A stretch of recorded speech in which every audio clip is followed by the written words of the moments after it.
dust caught in the midday sun, the sickening crack of bone against cobblestone. Nobody moved. 50 tourists stood paralyzed, smartphones recording. Beneath 50 pounds of ceremonial wool and brass, a man cursed his own humanity, dropped a 300-year-old oath into the dirt, and finally stepped off the block. The heat rising from the courtyard was not merely hot, it had a texture. It was a thick, shimmering curtain of exhaust fumes, melting asphalt, and the overwhelming scent of cheap coconut sunscreen wafting off the crowd.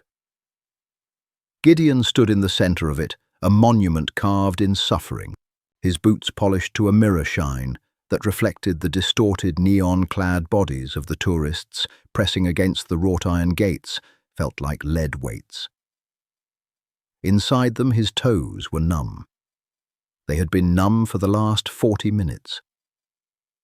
The heavy wool of his ceremonial tunic, a deep bruised crimson, trapped every ounce of his body, heat plastering his undershirt to his ribs in an uncomfortable cold sweat. The brass chin strap of his bearskin cap bit sharply into his jawline, a constant, abrasive reminder of his absolute enforced stillness. He hated the crowd. He didn't just resent them. He felt a deep, cynical nausea every time he looked blindly through them. They didn't see a man. They saw a prop, a postcard, something to point at, to mock, to try and break. To his left, a teenager with a sunburned nose was making exaggerated kissing faces, trying to elicit a reaction. A few feet away, a middle-aged man was loudly complaining to his wife about the price of the palace tour. His voice a nasal drone that drilled into Gideon's skull. Just breathe, Gideon told himself, fixing his gaze on the grey stone of the palace wall dead ahead. In through the nose, out through the mouth. 42 minutes left. He shifted the weight of the rifle, a millimeter at most. Even that infinitesimal movement sent a spike of warning pain up his lower back. 10 years. He had done this for nearly 10 years. He knew the cracks in the cobblestones better than he knew the lines on his own mother's face. He knew exactly how long it took for the shadows to crawl across the courtyard, signaling the changing of the guard. He knew the exact angle to hold his neck, to keep the blood flowing just enough so he wouldn't pass out like the rookies did. But today was different. The air pressure was heavy, suffocating. Then she appeared at the edge of his peripheral vision. She wasn't a tourist. Gideon could tell immediately. She wore a faded lavender wool coat completely absurd for the sweltering late June heat, buttoned all the way up to her frail neck. Her hair was a thin, wispy cloud of white plastered to her forehead with sweat. She shuffled her orthopedic shoes, scraping against the gravel with a dry, rhythmic hiss. In her spotted, trembling hands, she clutched a cheap plastic grocery bag. Gideon watched her with a mounting sense of dread. The rule of the guard was absolute, strict, unyielding forward focus. But human instinct was a stubborn thing. He couldn't help but track her erratic progress. She smelled even from 10 feet away of stale peppermints, damp mothballs, and the distinct dusty odor of very old age. She was alone. The crowd of tourists flowed around her, like a river around a decaying branch, occasionally bumping her shoulders, muttering annoyed apologies without looking at her. "Keep walking, old woman." Gideon prayed silently, his jaw muscles clenching tight against the brass strap. "Go find a bench in the shade. Get out of the sun." She stopped, right in front of him. She wasn't looking at him. She was looking at the palace gates, her watery blue eyes unfocused, her lips moving in a silent, continuous mutter. Her breathing was audible over the ambient noise of the crowd, a wet, shallow rattling sound. She swayed. It was a terrifying, deeply unnatural movement, like a poorly balanced top losing its momentum. Gideon's chest tightened.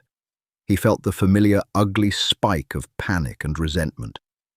"No, do not do this. Not here, not on my post. He knew what was happening. He'd seen it before, usually with tourists who underestimated the heat. The blood drains from the head, the knees lock, the world goes black. But a tourist usually had a friend to catch them. A tourist usually hadn't looked like a stiff breeze would shatter their femurs. "Ma'am," a woman in the crowd finally noticed, lowering her camera. "Are you all right?" The old woman didn't answer. Her eyes rolled back, showing the yellowed whites.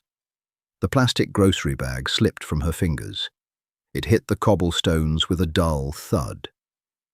A single bruised orange rolled out, navigating the uneven stones until it came to a rest directly against the polished toe of Gideon's right boot.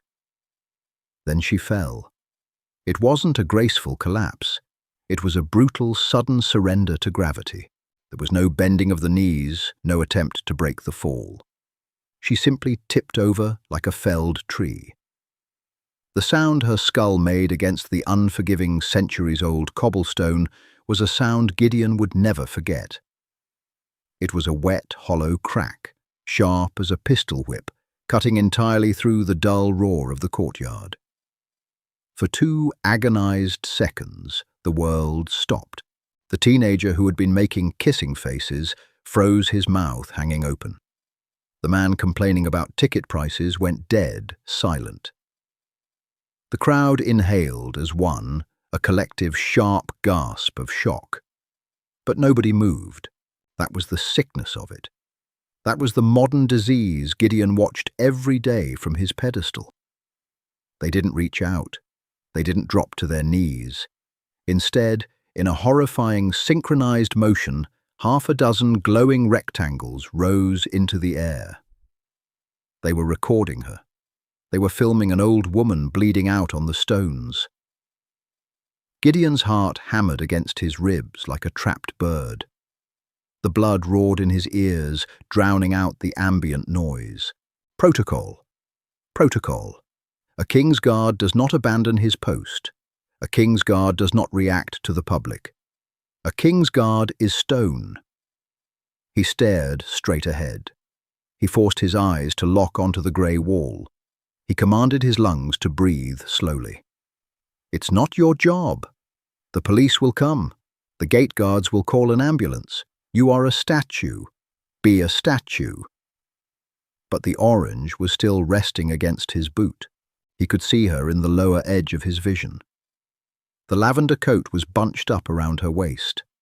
Her thin, heavily veined legs were twisted at an unnatural broken angle. And from beneath her wispy white hair, a dark, viscous pool of crimson was beginning to crawl across the grey stone. The smell hit him then, the sharp, unmistakable metallic tang of fresh blood mingling with the hot asphalt and the sweet citrus scent of the bruised orange. She groaned. It wasn't a plea for help. It was a guttural, involuntary sound of immense agony. Her right hand, liver-spotted and shaking violently, scraped blindly against the stones, searching for purchase, searching for anything. Her hand brushed the heavy leather of Gideon's boot. He felt a physical jolt like stepping on a live wire. The resentment flared in him, hot and bitter. "Why me? Why couldn't you have collapsed 50 feet to the left? Why do you have to do this to me?" If he moved, he was done. It wasn't just a reprimand. It was a dishonorable discharge. It was the loss of his rank, his dignity, and worst of all, his pension. The pension that paid for the humming dialysis machine in the cramped apartment he shared with his brother Tobias. The pension that kept Tobias's blood clean. He was 3 months away from the 10-year lock-in. 3 months. "Don't do it," a voice screamed in his head. "She's almost dead anyway. Tobias needs you. Tobias has a whole life left. Don't throw him away for a stranger." The old woman coughed. A spray of fine red mist dotted the cobblestones. Her fingers, weak and trembling, curled weakly around Gideon's shoelace. Gideon squeezed his eyes shut. His face contorted, not in a heroic grimace, but in profound, agonizing defeat. He hated her in that moment. He hated the crowd. He hated the heavy wool, the brass, the rifle, and the stones. He opened his eyes. He didn't step down with the crisp, rehearsed precision of a military maneuver. He broke. The heavy ceremonial rifle clattered loudly as he let it slip from his grip, the polished wood striking the stone with a jarring impact. The crowd recoiled, startled by the sudden violence of his movement. Gideon stumbled forward off the small wooden block, his legs stiff and uncooperative from an hour of locked joints. His knee popped audibly as he dropped heavily onto the cobblestones beside her. "Back up!" Gideon roared, his voice, hoarse and unfamiliar after hours of mandated silence. It wasn't a plea, it was a furious, ragged bark. "Put the damn phones away and back up." The crowd shuffled back, eyes wide, suddenly realizing that the statue was a man, and the man was angry. Gideon didn't know first aid. He wasn't a medic.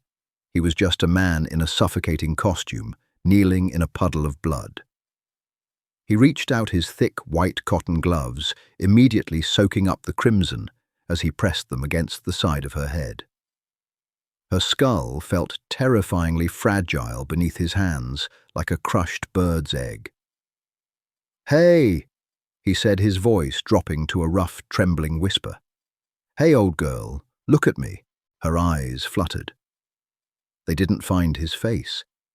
They stared blankly at the brass buttons of his tunic. "Don't go to sleep," Gideon muttered, feeling a strange, hollow panic rising in his throat. He shifted his weight, the stiff wool of his trousers biting into his thighs. The smell of copper was overpowering now. The blood was warm, soaking through the cotton of his gloves, seeping into the pores of his skin. He looked up at the circle of tourists. They were still watching, silent, consuming the tragedy. "Call an ambulance," he screamed, the veins in his neck bulging against the tight collar. "What is wrong with you people? Call a fucking ambulance." Only then did a woman in the back of the crowd finally lower her phone and begin to dial. Gideon looked back down at the old woman. Her breathing was slowing. The wet rattling was fading into a shallow, quiet hiss. He gripped her hand with his free one. It was cold, so incredibly cold despite the blazing heat of the courtyard. He knelt there, a ruined guard, in a ruined uniform, clutching a dying stranger, waiting for the sirens, and feeling the absolute certainty that his own life had just shattered on these very stones.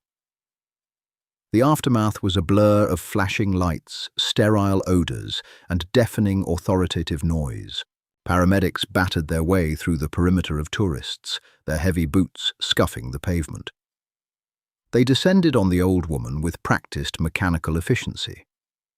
The smell of the courtyard shifted violently from sun-baked dust and blood to the harsh chemical sting of rubbing alcohol and ripped plastic packaging. "We got her, mate," a paramedic grunted unceremoniously, shoving Gideon backward. Gideon scrambled out of the way, his boots slipping momentarily on the slick stones. He fell back onto his hands, the rough gravel biting into his palms through the blood-soaked cotton gloves. He sat there entirely stripped of his imposing height and rigid dignity, watching them strap the frail, lavender-clad body onto a neon-yellow backboard. She looked even smaller now, a bundle of sticks wrapped in old wool. He watched them wheel her away toward the gaping mouth of the ambulance. As the doors slammed shut, severing his connection to the incident, the adrenaline finally crashed out of his system. It left behind a cold, hollow vacuum in his chest. The heat of the day slammed back into him, oppressive and suffocating. "On your feet, guardsmen." The voice was quiet, but it cut through the murmuring crowd like a razor. Gideon didn't look up immediately. He stared at his hands. The white ceremonial gloves were ruined, stained a deep, rusty brown. Slowly, agonizingly, he pushed himself up. His joints ached. His lower back screamed in protest. He turned to face Captain Hayes. Hayes was a man carved from the same grey stone as the palace walls. His uniform was impeccable, his posture terrifyingly straight. He wasn't looking at the blood on the ground. He wasn't looking at the ambulance speeding away. He was looking at Gideon's rifle, lying abandoned in the dirt like a discarded toy. "Sir," Gideon started his voice, a dry croak. "Silence," Hayes snapped. The single word wasn't yelled. It was delivered with a quiet, absolute venom. Hayes stepped forward, his polished boots stepping cleanly over the crushed orange. He bent down, moving with rigid precision, and retrieved the rifle. He inspected the scratched wood, his jaw clenching. "You left your post." Hayes said, his eyes finally locking onto Gideon's. There was no empathy in them, no understanding of the moral calculus Gideon had just run. There was only the broken rule. "She cracked her head, Captain," Gideon said, the defiance flaring weakly in his chest, before sputtering out. "She was bleeding to death. The perimeter police are stationed 50 yards away." Hayes replied, his voice devoid of inflection. "They are equipped with radios and trauma kits. You are a ceremonial guard. Your duty is to the post. You broke formation. You abandoned your weapon. You engaged with the public." Gideon felt a sickening drop in his stomach. The reality of his surroundings began to sharpen. The tourists were still there watching this new drama unfold. A couple of junior guards had marched out to secure the perimeter, their faces carefully blank, refusing to make eye contact with him. "Hand over the cap," Hayes ordered. It was the ultimate humiliation, right there in front of the gawking public. Gideon's hands trembled as he reached up, unsnapping the brass chin strap. It stuck for a moment, slick with the sweat of his jaw. He pulled the heavy bearskin cap from his head. The sudden rush of hot air against his damp scalp felt strangely violating. He handed the cap to Hayes. "Report to the barracks," Hayes said, turning his back. "Do not speak to anyone. Wait for the disciplinary board to convene." Gideon walked. He didn't march. The crisp, rhythmic stomp of the King's Guard was gone. He walked like a tired, defeated man. He bypassed the main thoroughfare, taking the shadowed maintenance tunnel that led to the underbelly of the barracks. The air here was cool, smelling of damp concrete, industrial bleach, and ancient brickwork. With every step, the reality of what he had done settled heavier onto his shoulders. It wasn't a heroic sacrifice. The movies lied about that. There was no soaring music, no warm glow of righteous satisfaction. There was only a crushing, suffocating anxiety. Tobias. The name echoed in the damp tunnel. Gideon stopped walking. He leaned heavily against the cold concrete wall, squeezing his eyes shut. His breathing hitched, coming in short, erratic gasps. 10 years of service, guaranteed a lifetime pension, and crucially access to the military's premier medical network for dependents. Tobias's kidneys had been failing for 3 years. The civilian healthcare system was bleeding them dry, eating up Gideon's miserable salary, leaving them eating instant noodles in a mouldy apartment. The pension was the finish line. It was the only reason Gideon dragged himself out of bed at 4 a.m. to iron his uniform and polish his boots until his fingers bled. 3 months. He was so close. And he had thrown it away for an old woman who was probably going to die anyway. Gideon slid down the wall until he hit the cold floor. He looked at his bloody gloves. He felt a sudden violent surge of self-hatred. Why couldn't he have just closed his eyes? Why couldn't he have been like the tourists, detached and cold? Why did the sound of her skull hitting the stone have to echo so loudly in his head? He pulled off the ruined gloves, throwing them violently across the tunnel. They hit the concrete with a wet slap. He buried his face in his bare hands, smelling the lingering copper and the dust of the cobblestones. He hadn't saved anyone. The paramedics would have reached her 30 seconds later regardless. All he had done was kneel in her blood and destroy his brother's future. The silence of the tunnel pressed in on him heavy and unyielding. The hero of the courtyard sat in the dark, weeping silently, bitterly, regretting the only human thing he had done in 10 years. The disciplinary hearing room did not smell of justice or tradition. It smelled intensely of lemon-scented floor wax, stale coffee, and the sharp, dusty odor of very old paper. It was a suffocatingly bland room for a place where a man's life was about to be systematically dismantled. Gideon stood at the center of the scuffed hardwood floor, stripped of his crimson tunic and bearskin cap. He wore his standard-issue olive-drab barracks uniform, the fabric stiff, and smelling faintly of the cheap detergent he bought in bulk. His hands were clasped behind his back, the knuckles white, the skin of his palms still holding the faint phantom sting of the cobblestones. There was still a microscopic crescent of dried blood beneath the nail of his right index finger. He couldn't scrub it out no matter how hard he had tried in the barracks sink. 3 officers sat behind a long, heavy oak desk. They were older men, their faces etched with decades of institutional obedience. They didn't look angry. That was the worst part. They looked profoundly bored. Major Higgins, the man seated in the center, adjusted his reading glasses. The fluorescent lights overhead buzzed with a low, inconsistent hum, casting harsh shadows over the deep bags under the major's eyes. He picked up a sheet of paper.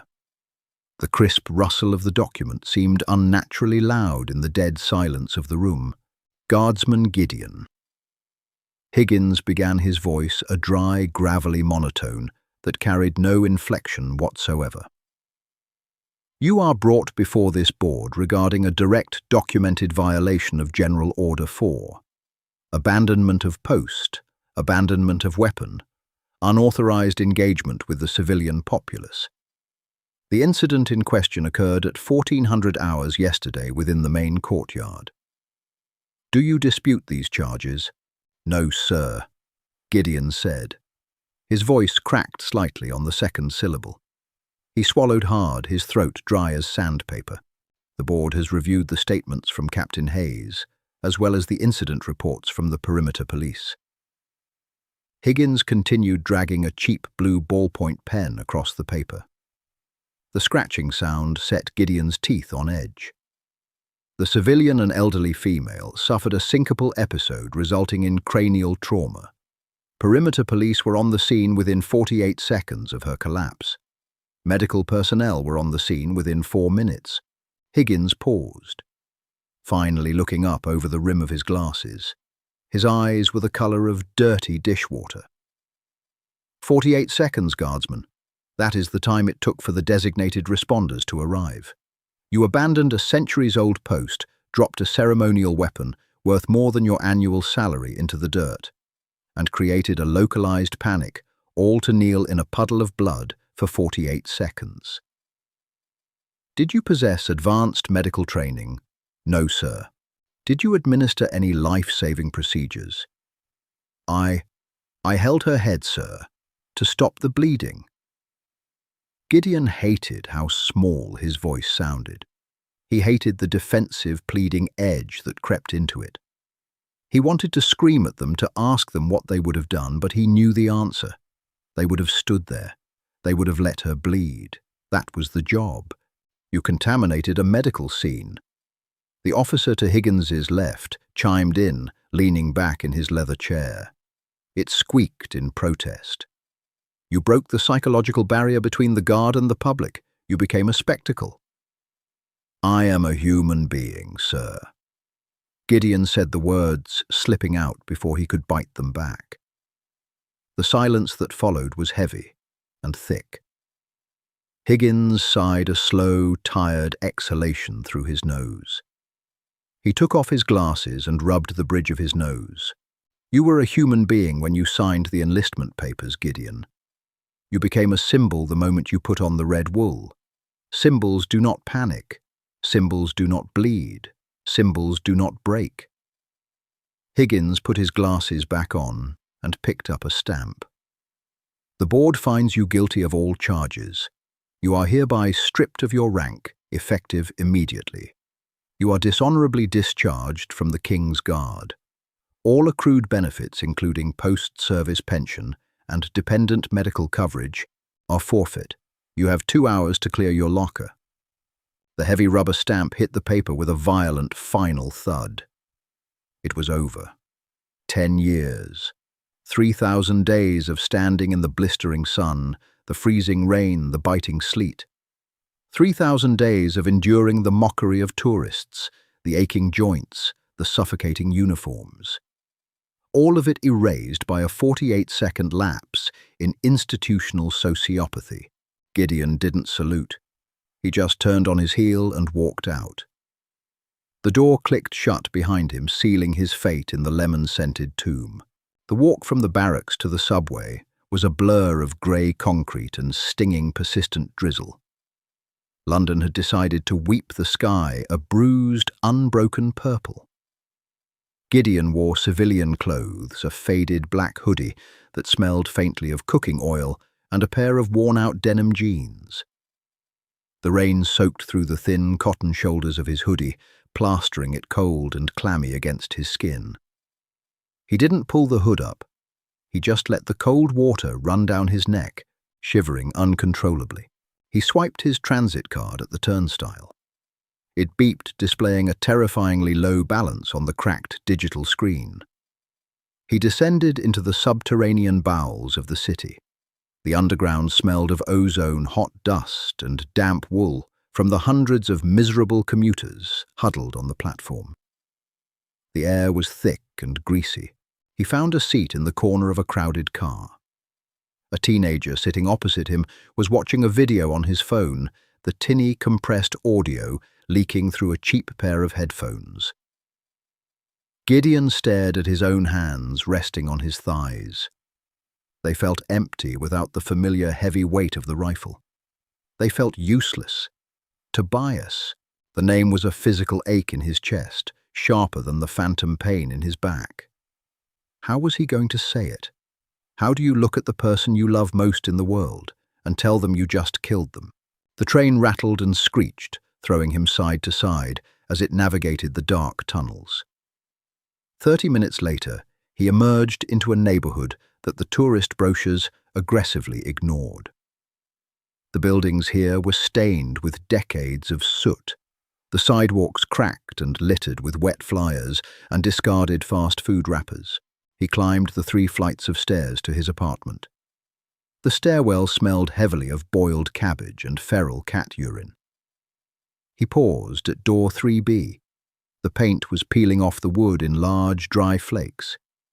He could hear it before he even put the key in the lock. Whirr, click, ss, whirr, the dialysis machine. It was the heartbeat of their apartment. Gideon pushed the door open. The air inside was stifling, smelling heavily of chemical antiseptic stale white bread and the distinct metallic odor of illness. The living room was small, dominated almost entirely by the large beige medical device sitting next to the frayed thrift store sofa. Tobias was asleep on the sofa, a thick woolen blanket pulled up to his chin, despite the stuffiness of the room. Clear plastic tubing ran from the machine, disappearing beneath the blanket. Tobias looked terrible. His skin had a waxy, greyish-yellow pallor, and the dark circles under his eyes looked like bruises. He was 24, but in the dim light of the apartment, he looked 50. Gideon closed the door quietly, the deadbolt engaging with a heavy metallic click. Tobias stirred his eyes, fluttering open. He blinked, adjusting to the weak light filtering through the grime-streaked window. "Gid!" Tobias mumbled, his voice raspy and weak. He tried to push himself up the plastic tubes, shifting against the upholstery. "You're home early. It's barely 3. Gideon didn't move from the entryway. He just stood there, dripping rainwater onto the cheap, peeling linoleum floor. He stared at his brother, his chest heaving as he tried to pull air into his suddenly paralyzed lungs. "Hey!" Tobias said, the grogginess fading, replaced by a sudden sharp alertness. He knew Gideon's postures better than anyone. He knew the stiff, unnatural rigidity meant something was broken. "What happened? You look like you're going to throw up." Gideon took a step forward. His wet sneakers squeaked loudly on the floor. He dropped his gaze to the beige machine. The dials were spinning slowly. The fluid in the bag was clear.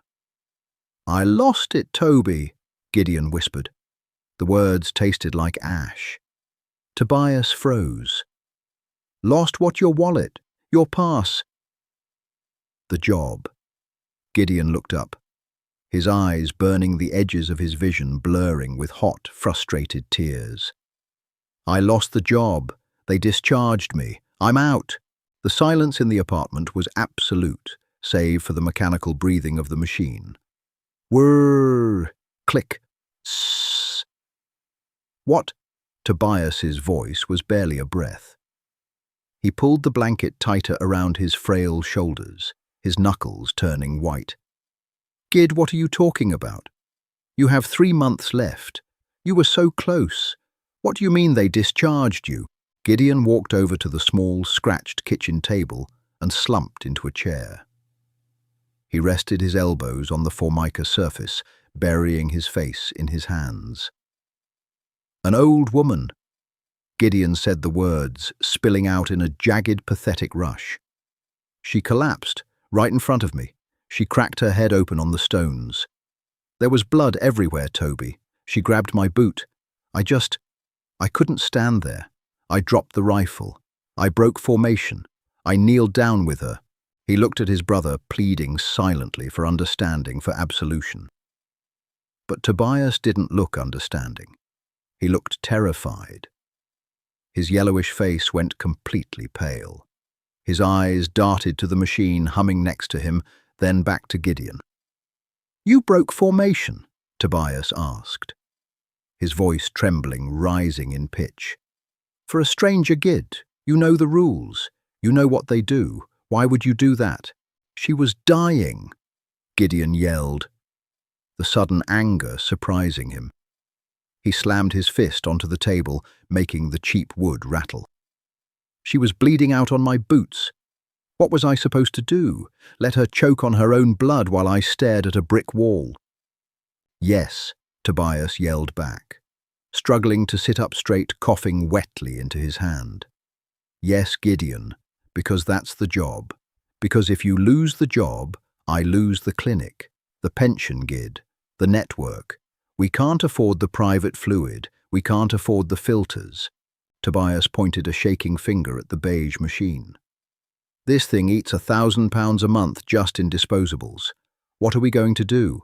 Are you going to pay for it by bagging groceries? Because that's the only job a disgraced guard gets." Gideon sat back, the fight draining out of him instantly. His brother was right. The anger was just a shield for the crushing, overwhelming guilt. He looked at Tobias's terrified, angry face, and the self-hatred settled deep into his bones, heavy and cold as lead. "I'm sorry," Gideon whispered, the tears finally spilling over, tracking through the dust and rain on his face. "I am so sorry, Toby. I panicked. I broke." Tobias stared at him for a long, agonizing minute. The anger slowly melted from his frail features, replaced by a deep, weary sorrow. He slumped back into the sofa, the fight gone from him too. He looked at the ceiling, a single tear escaping the corner of his eye and rolling down into his hairline. "It's okay." Tobias lied, his voice hollow and defeated. "We'll figure it out. We always figure it out." But they both knew it wasn't true. The machine hummed on, counting down the days they had left. The internet is a beast that feeds on anomalies.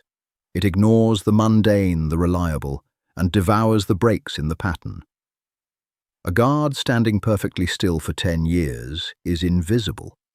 A guard throwing his rifle into the dirt to hold a dying person and weep is a feast. It took 2 full days for the video to go viral. Gideon did not find out from social media. He possessed an archaic flip phone. He could not afford data. He found out from the aggressive, rapid pounding on his apartment door at 7 in the morning on a Tuesday. He dragged himself off the thin mattress, pulling on a wrinkled grey shirt. The apartment smelled of old coffee grounds, damp plaster, and despair. He opened the door a crack, keeping the brass chain engaged. 3 young people stood in the dim linoleum hallway. One held a large professional camera with a blindingly bright light attachment. The other 2 shoved sleek foam microphones toward the gap in the door. The aggressive scent of expensive sandalwood cologne and hairspray immediately assaulted his senses, utterly foreign and cloying in the dingy stairwell. "Gideon, sir, over here. Can we get a statement?" A woman in a sharp blazer yelled, her eyes hungry. "How does it feel to be the fallen angel of the guard?" He stared at her, uncomprehending. "What?" "The video, mate," the cameraman shouted over her shoulder. 10 million views online since Sunday night. You are a bloody legend. They are calling for the major head on a spike. Have you heard from the palace? Are they reinstating you?" Gideon slammed the door shut, throwing his weight against the cheap wood to lock the deadbolt. His hands shook violently. The pounding resumed louder, this time accompanied by muffled, demanding shouts. He walked into the living room. Tobias was awake. He sat up on the frayed sofa, staring at the small, fuzzy television in the corner. The volume was muted. There it was, on the morning broadcast. The footage was shaky, shot vertically. It showed the hot courtyard. It showed the old woman in the lavender coat, shuffling forward, the agonizing fall, the sickening drop that Gideon did not need audio to hear perfectly in his mind. And then it showed him. It showed the rigid, impassive guard breaking, the rifle clattering against the cobblestones, the desperate, clumsy drop to the knees. It caught the raw, unpolished panic on his sweaty face as he screamed at the crowd. A glossy morning show anchor appeared looking gravely into the camera. The scrolling text at the bottom of the screen read, "Shocking display of humanity from robotic institution. Guard discharged." Gideon felt physically sick. The nausea roiled in his stomach, sour and hot.